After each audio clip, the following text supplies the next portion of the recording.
Gillian Scott-Ward. Hi. Hi, how are you? I'm wonderful, thank you. Doctor, is it Gillian or Gillian? I want to make sure. Gillian. Gillian, I got it right the first time. Wonderful. Thank you so much for joining us. I'm happy to spotlight you and the work that you do with Back to Natural. So you've been a natural hair advocate for many years. Tell us about your personal hair journey. So my personal hair journey is when I was in college. I was really interested in going natural, but at that time I was upstate New York and didn't really have a lot of opportunity to go natural. So I just pushed those feelings aside and got my doctorate in clinical psychology. Started working at a women's college, Barnard College in New York City.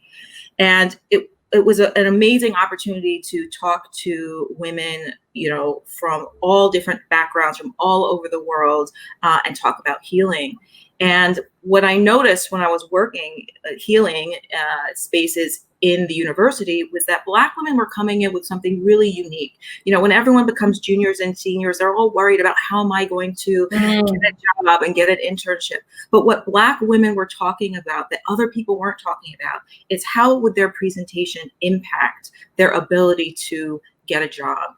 Wow. And, that was cognitive space that they weren't using to be in alignment, to think about what they wanted to offer the world, what they had to offer the world.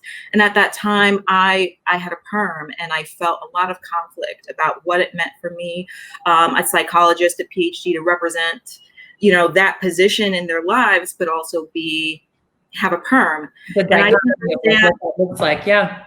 Which I think, a lot of us wrestle with, especially when you're in certain spaces, right? And so, we want to show up as our full and authentic selves, but then there's always this, how do we go there? I want to ask about, because we're going to watch the clip. Tell us about Back to Natural, the film that you created.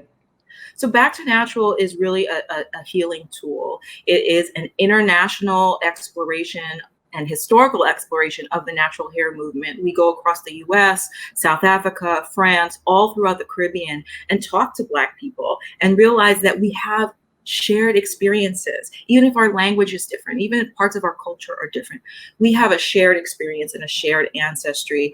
And it was through traveling and doing the film that I found such great healing and connection to my ancestry and how important my hair was to that.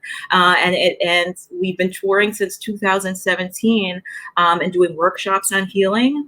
And I just feel so blessed to have this really a divine idea to travel and do this film. Wonderful. Well, thank you so much, Gillian, for being here with us. We're going to take a look at the film, have a look, and we will be back later. Stay tuned here for National Crown Day. I'm Tai Beauchamp. Thank you, Gillian.